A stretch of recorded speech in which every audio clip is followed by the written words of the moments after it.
It was a tough game. IUP is a very good football program. They got a good football team, and it was their day on Saturday, but we have to come back and have a good week of practice and prepare for our next opponent. 5 interceptions, including 2 in the end zone, proved to be the Vulcans' undoing in last week's Coal Bowl loss at Indiana. One big question entering Saturday's game at Westchester: will Cody Schroeder or James Harris be under center? I like to give it the week of practice before you make any of those decisions. I mean, they both get a lot of the work with the ones anyway, and James has done a lot of stuff to warrant his opportunity. By the same token, you don't feel like Cody's really done anything to lose what he's got. The Vulcans will have their hands full as the 17th-ranked Golden Rams, who beat the Vulcans at Adamson Stadium last season, are off to a 4-0 start. Westchester, Coach Lawn's got it going on up there. He's got a top-notch tailback, probably as good a tailback as we'll face. Probably as good a tailback as there is in this league. Rondell White ran for 200 yards against California last season, yet he's not quarterback Sean McCartney's only weapon, according to Westchester head coach Bill Zwan. Eric Brundage is now a junior, and he's playing much better.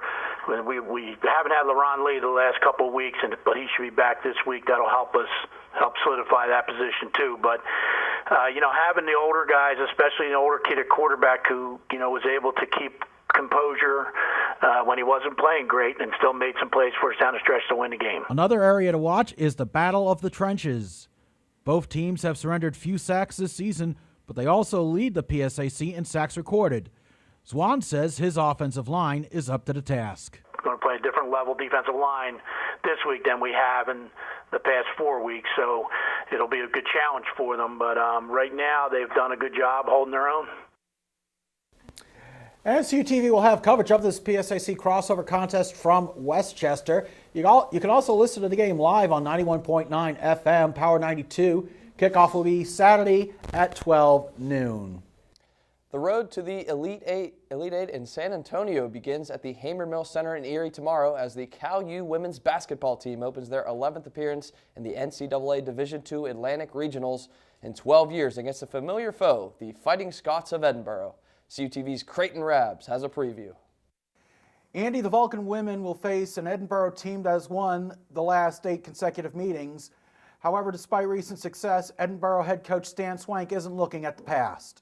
We just look at one game at a time, and over the last few years we've been very, very good at doing that. As far as we don't look ahead to other teams, or we don't, look back to what's happened in the past. Edinburgh is led by senior Kiara Brown, a former Vulcan who averages over 17 points per game against her former team. Kiara does very well against everybody, and I don't think so much she gets up for Cal or anything like that. I think she's just playing basketball, and she's geared up at each game and what we have to do with that opponent. Edinburgh will be without a key player after senior Sam Blazetic injured her knee in the PSAC quarterfinals against IUP. They're doing what they need to do, and that's how we play and how we practice is you get ready in case somebody gets hurt, somebody else steps in.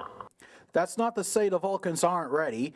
Cal head coach Jess Strom says this is a different team from the start of the year. You definitely can see an improvement, and I think you can, just playing together-wise, our team is coming together defensively and finally offensively. They've just been putting in the time, they've been putting in the effort, and I think that's why we've been improving so much. And the winner of tomorrow's game will face either Glenville State or Shaw in the second round on Saturday. For CUTV Newscenter, I'm Creighton Rabs. Following a 12-win season, which saw them advance into the NCAA playoffs last year, optimism is high for the Cal U men's soccer team in 2012. CUTV Newscenter caught up with men's soccer coach Dennis Lasky earlier this week for his outlook on the ongoing season.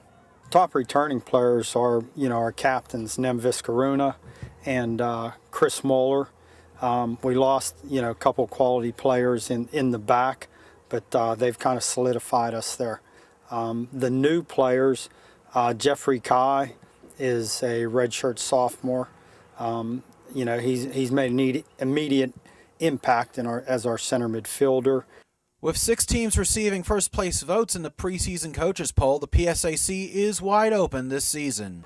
I'd say the last 10 years, anybody on any given day is going to win the game. And even with us, we've struggled scoring some goals. I know they picked us, I think, maybe to finish third. I don't really pay a whole lot of mind to those things, but we can beat anybody, and anybody can beat us. And you can see the Vulcans right here on CUTV tonight at 8:30 as they take on Pitt Johnstown. And for the rest of the season schedule, visit the men's soccer page at calvulcans.com.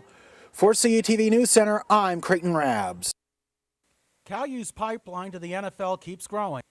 First with Terrence Johnson, Tommy Campbell, Rontez Miles, and now Dewey McDonald, who played 3 years at Fairmont State under Cal defensive coordinator Mike Lopez.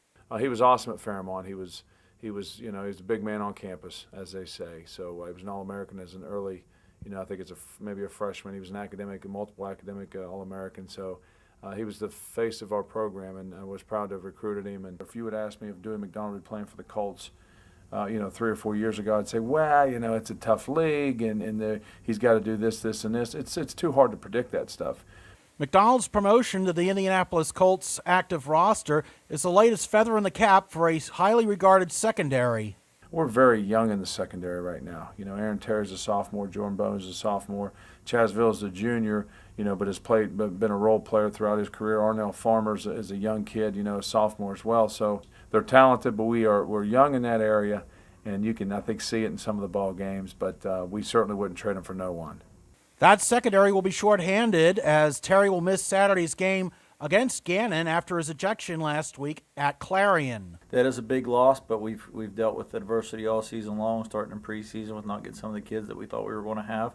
Our team takes the approach that the next guy's up, and someone's got to step up and do a job, and we got to play better as an entire team and help to make up for the loss of Aaron. And Gannon's a very good football team. They're playing well right now. They got a very good offense. They got one of the better rushing attacks in the league. They got a 3-year starter at quarterback who can make throws from different platforms, different arm angles. Very accurate kid, and they're a very good defense. I mean, they make you earn every yard that you get against them. So we got a huge challenge in front of us this week with Gannon at home. For CUTV News Center, I'm Creighton Rabs. Glenn go inside, uncontested. Good, Mickey Glenn.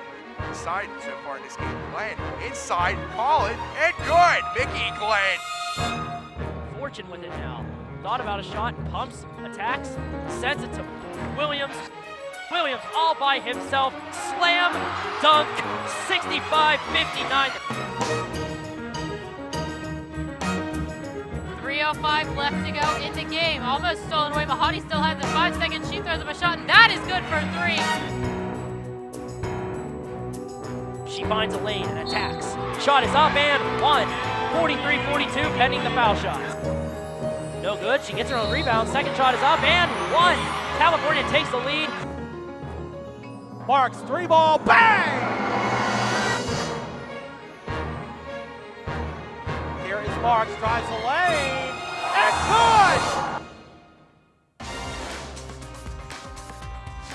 Supermeal, 3-ball, no good! Ball game, ding dong kaboom, Vulcans with the upset!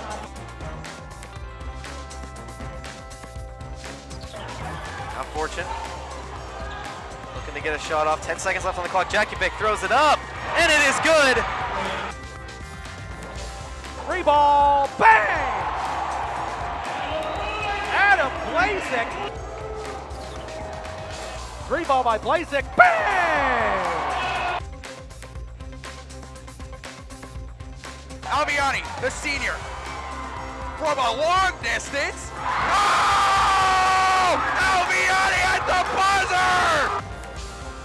There's a 3-2, runners go. There's a fly ball down the third base line. It is going to be caught, I believe. Wow, yes! what a catch! Unbelievable.